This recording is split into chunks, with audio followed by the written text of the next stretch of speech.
to welcome you here for today's game, as fixture against Russia Olympic, and as always we're delighted to welcome our Director of Football, Tim Harris, across to take the microphone and be drilled on a few questions. But as always, what's traditional, we start with the starting lineups for today. Tim, please. Thank you. Right, okay. We've got a few coming back, which is always pleasing, certainly with the way the results have gone to start with. So we're starting with Jazz in goal. We've got Lewis Wright, Joe Kettle, Regan Upton, and Paul Green across the back, and then we've got Carl Finn, Ryan Beswick, Alan Werner, and Chris Late across midfield, and then up top we've got Ty Waite and Kwasi Asante, and on the bench we've got Charlie Shaw, James Morris, Shane Blaney, Junior McClure, and Tristan Dunkley. So, one or two changes that started the game on Saturday, and obviously it's pleasing to see the likes of Kwasi and Bez back fit. So hopefully they can have an influence on proceedings this afternoon. Indeed, we'll pick up that in a moment. But in terms of the back two, the sort of central defenders, you go for Paul Green there today. Reasons for that? It's not such a case of that. Whilst we've got a couple back, we've also got a couple out. Yes. And both fullbacks are missing today, so that's caused us a little bit of a problem, so we've had to shuffle it around. So, that is some things in terms of management that you've got to adjust to. And, as I say, it's great to have a couple back, but to have a couple missing as well. It seems to be the way things are going at the moment. Yep. Reasons for Christian Green out then? Obviously, we know Reece Sharp's injured. Christian as well?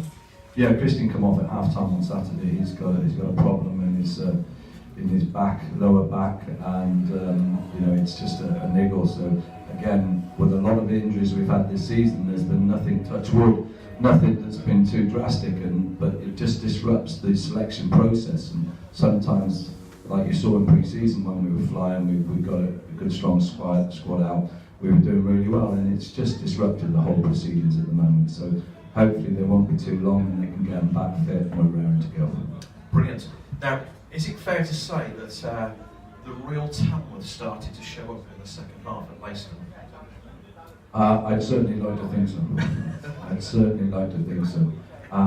We're just haven't hit the ground running, and there's absolutely no excuses said about the disruption in terms of the team selection, the niggles and the injuries that we've had.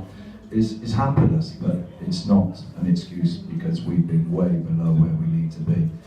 The second half, at least coming off the back of a poor first half performance, was exactly where we need to be. And in all honesty, I'm stood here, I don't know how many people went to the game, but in all honesty, we should have won the game.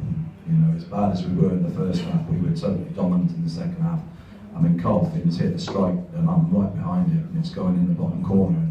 How the light cleared off the line, I'll never know. But we're grateful to take a point and hopefully build on it. And we've got to try and get this monkey off our back. We've got to try and get a win, and hopefully we can do that this afternoon.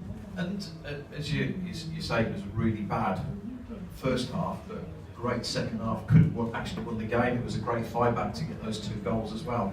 But what do you say at half-time that injects that turnaround, or is it about the fact that you got a change of tactics, change of bringing on Beswick and Asante? Was that the difference? What actually accounts for it, or are you left scratching your head at the end saying, why was that so different? Well, no, not really, because you're there to influence it, and whether it's Mike or whether it's myself, we're both there to try and influence performances, and I think we actually done that on Saturday. You could turn around and throw it at my face, or why haven't you done it before? But we've already gone through it. The introduction of Ryan Beswick, I thought, was vital on Saturday. I thought his experience, his leadership qualities, with a team that's struggling a little bit, I thought was immense.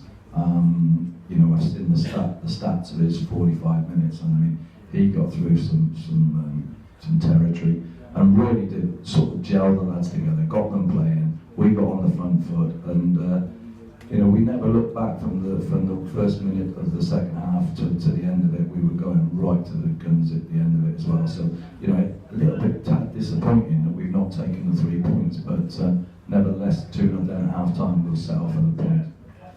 Mike mentioned in his post-match interview that he talked about they're playing with fear, and they needed to get the shackles off football. I mean, we've probably seen that right from the start of the season. Is that because of the dreaded statistics we keep talking about? Well, I don't think you can hide from the fact, and I think I said this last week when I was talking to you, you can't hide from the fact, but that's yesterday. You know, we can't affect what's going on. What we can affect is going forward. But there does seem to be an air of despondency around the last 20 odd games, and I can understand that. And all I have to focus on really is the next 20 games, you know, because winning football matches is what we're about, and if we don't win football matches, then you're not going to be around, and it's as simple as that. You can be as blasé as you want to be about it, but we have not been anywhere near what we've been capable of doing, apart from the last 45 minutes on Saturday. Now, quite interesting with the substitutions that came on Saturday, had an impact on partnerships. So you've got Verma and Besic in midfield, and you've got Tyrrell and also Kwasi up front. That must have been a big difference as well, because when you've got players that play well together, that has an impact across the park as well, doesn't it? Without a shadow of doubt, and I think I mentioned that earlier, that was one of the main reasons I think that we got back into the game. It was a gamble because Ryan really has not had a pre-season. He got a bad injury at Atherstone on the first pre-season friendly, and he missed everything. And to throw them straight in and throw him in 45 minutes was a bit of a gamble, but we had nothing to lose, and we all know what the quality of Ryan Besic's like, and to play alongside someone like Burns that can play football at that, there's no doubt, but the lack of leadership on the pitch, I think, has been quite apparent in the first few games, and that comes down to the confidence, as you said, and Mike's word of getting the shackles off him, well, it certainly worked. Yeah, brilliant. Well, obviously we're looking forward to seeing those partnerships play today against a team that is managed by a former Tamworth player. What sort of game do you expect from Rushall today? Probably nothing too similar to what we faced so far. You know, a very workmanlike performance. We're going to have to match that work rate and show a little bit of quality. And we have the quality. If we can match that work rate, then I think we're going to be okay. And it'll be nice to come at 20-5 smiling with 3 points. I think it will indeed. Well, indeed, we wish you all the best today, Tim. We want 3 points. Ladies and gentlemen, Thank you very much.